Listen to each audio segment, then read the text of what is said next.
नमस्कार. मी सौ संगीता रवींद्र सातपुते.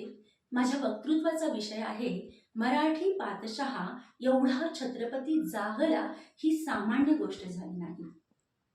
19 फेब्रुवारी 1630 पुण्यातील शिवनेरी गडावर छत्रपती शिवाजी महाराजांचा जन्म झाला. एक युगप्रवर्तक व्यक्तिमत्व उदयास आले. स्वराज्य स्थापनेच्या कार्याची प्रेरणा त्यांनी आपली माता जिजाऊ यांच्याकडून घेतला. माता जिजाऊ यांना प्रथम माझा मानाचा मुजरा. छत्रपती शिवाजी महाराजांनी स्वराज्य स्थापनेच्या कार्याची सुरुवात अनेक गड जिंकून केले. ज्याचे गड त्याचं राज्य आणि ज्याचा आरमार त्याचा समुद्र हे शिवाजी महाराजांनी जाणले होते. शिवाजी महाराज दूरदृष्टीचे होते. अनेक सवंगड्यांमधील कौशल्य हेरण्यास अतिशय प्रावीण्य त्यांनी दिले होते. सवंगड्यांमधील कौशल्य हेरून त्यांनी मावळ भागातून आपल्या स्वराज्याच्या कार्याची सुरुवात केली. छत्रपती शिवाजी महाराज हे कुणी सामान्य व्यक्तिमत्व नव्हतं. त्यांच्यावर बोलत असताना त्यांना पाठ करून नाही तर त्यांना जाणून घेऊन बोलता आलं पाहिजे असं थोर व्यक्तिमत्व लाभलेलं, स्वराज्य मिळवून देणारं हे व्यक्तिमत्व, ज्यांनी स्वराज्य मिळवत असताना अनेक संकटाचा सामना करण्यासाठी सवंगड्यांसोबत मावळ भागातून आपल्या कार्याला सुरुवात केली. मावळ भाग, दरी, डोंगर असा हा दुर्गम भाग, याचा वापर शिवाजी महाराजांनी स्वराज्याच्या कार्यासाठी का केला? तर त्यांची ती युक्ती होती. गनिमी काव्यांना लढा देऊन शत्रूवर मात करता आली पाहिजे याची शिकवण त्यांनी आपल्या सवंगड्यांना दिली होती. सवंगड्यांविषयी काय बोलावं? जसे राजे तसे त्यांचे मित्र, जीवाला जीव देणारे सवंगडी. 65 किलो वजनाची तलवार वागवतो तो येसाजी. हात तुटला असतानाही शेवटपर्यंत लढा देतो तो तानाजी. 2000 शत्रूंशी युद्ध खेळतो तो बाजी आणि बादशहाच्या तंबूचा कळस कापून आणतो तो धनाजी आणि वाघाला फाडतो तो संभाजी. आणि या सर्वांना एकत्र घेऊन स्वराज्याची निर्मिती करतो ते माझे छत्रपती शिवाजी महाराज. यांना माझा मानाचा मुजरा.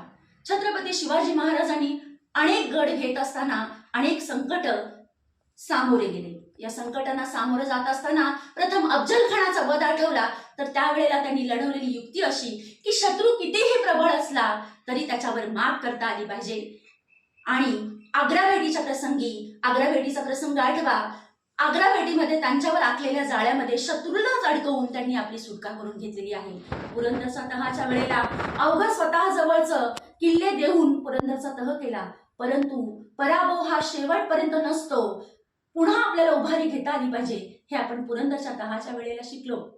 शाहिस्तेखानाची स्वारी, शाहिस्तेखानाला नेस्तनाबूत करत असताना शत्रूला अशी अद्दल घडवा की ती त्याच्या जन्मभर लक्षात राहील हे शिवाजी महाराजांनी आपल्याला दाखवून दिलं.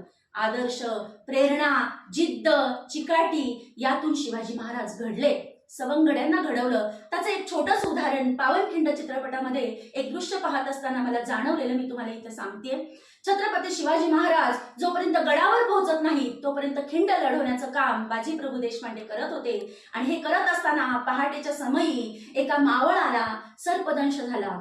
अहो, साप बघितला तरी घाबरणारं व्यक्तिमत्व अनेक आपण पाहतो, परंतु शिवाजी महाराजांमध्ये घडलेले हे चातुर्य बुद्धिवर्तनाचे त्यांचे सवंगडी त्यांनी जराशी सुद्धा चुणूक लागू दिली नाही. मला सांगा, हे कशाचं उदाहरण आहे हो? तर स्वराज्य कार्याची प्रेरणा देणाऱ्या शिवाजी महाराजांच्या सवंगड्यांचं. यातून आपण खूप काही शिकतो. पुढे जाऊन शिवाजी महाराजांनी जे स्वराज्य मिळवलं त्यामध्ये त्यांनी अनेक गड घेतले. कोंढाणा, पुरंदर, मुरुंबदेव, तोरणा.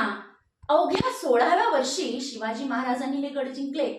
स्वराज्य तोरण चढे गरजती तोफांचे चौघडे, मराठी पाऊल पुढते पुढे. तोरणा गडावर शिवाजी महाराजांनी स्वराज्याचं तोरण बांधलेलं. छत्रपती शिवाजी महाराजांनी हे मिळवलेलं स्वराज्य, ज्या स्वराज्याची प्रेरणा त्यांनी जिजाऊंनी घेतली होती, अशा जिजाऊ सगळीकडे घडाव्यात असं मी मनोमनी प्रार्थना करते. छत्रपती शिवाजी महाराज हे एक थोर व्यक्तिमत्व होतं. 4 महिन्यात 27 गड घेतले अशी ख्याती त्यांची सभासदांनी केलेली आहे.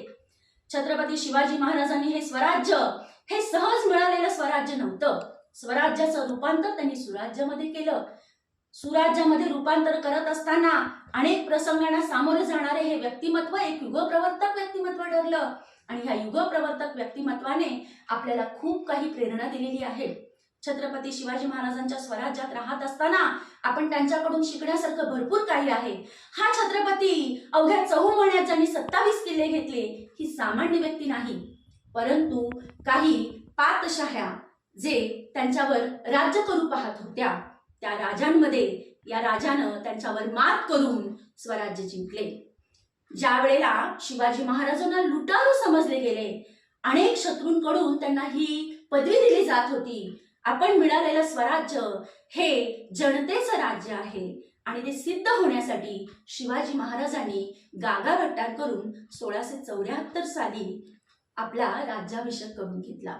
या राज्याभिषेकाच्या वेळी शिवाजी महाराज शककर्ते झाले.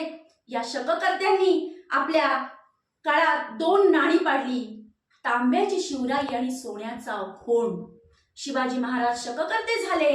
या वेळेला अवघ्या 5 शाह्यांवर स्वतः राज्य मिळवले असा हा छत्रपती कुणी सामान्य नाही, हे उद्गार कृष्णाजी अनंत सभासद यांनी त्यावेळेला काढलेले आहेत. छत्रपती शिवाजी महाराजांनी हे राज्य मिळवलेले हे राज्य अखंड प्रेरणादायी राज्य आहे, ज्याची प्रेरणा आपण सतत घेतली पाहिजे. हा राजा वाचून पाठ करून ऐकून समजणारा नाही, तर त्याला जाणून घेता आलं पाहिजे. प्रत्येक लहान मुलांपासून मोठ्यांपर्यंत हा इतिहास शिकवला गेला पाहिजे, सांगितला गेला पाहिजे. असा हा माझा राजा न भूतो न भविष्यतो असा घडला. शिवाजी महाराज शककर्ते तर झालेच, परंतु त्यांनी संभाजी सारख्या पुत्राला सुद्धा घडवलं, जो वाघाचं पोट वाघाला फाडून स्वराज्याची ही चाहूल पुढे अशीच चालू ठेवतो, अनेक गड जिंकतो, अनेक शत्रूंवर मात करतो. असे हे संभाजी राजे ज्यांनी आपल्या वडिलांच्या राज्याभिषेकाच्या वेळेला लिहिलेला बुधभूषण ग्रंथ याच्यामध्ये वर्णन केलेलं आहे राज्याभिषेकाचं. धन्य ते राजे, धन्य ते छत्रपती, न भूतो न भविष्यतो असे माझे राजे. धन्यवाद.